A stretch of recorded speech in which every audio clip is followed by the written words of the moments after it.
Drone FPV Rusia terekam menghancurkan rumah tempat berkumpul tentara Ukraina di Kherson.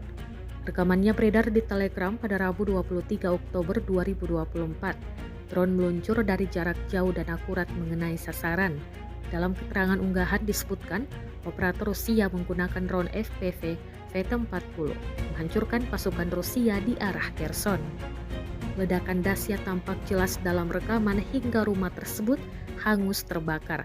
Kota Kherson di Ukraina Selatan yang terus-menerus diserang Rusia terputus dari aliran listrik saat perbaikan dilakukan pada Rabu 16 Oktober 2024 kemarin.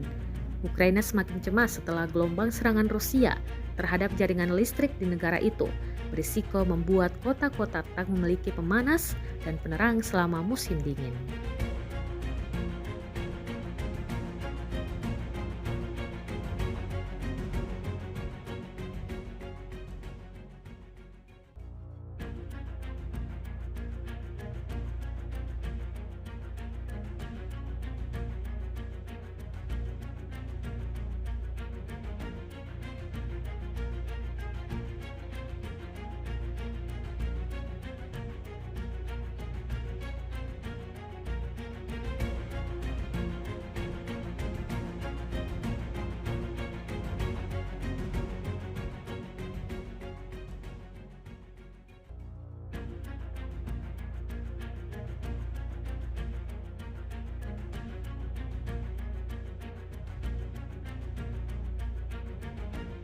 Download Tribun X sekarang, menghadirkan lokal menjadi Indonesia.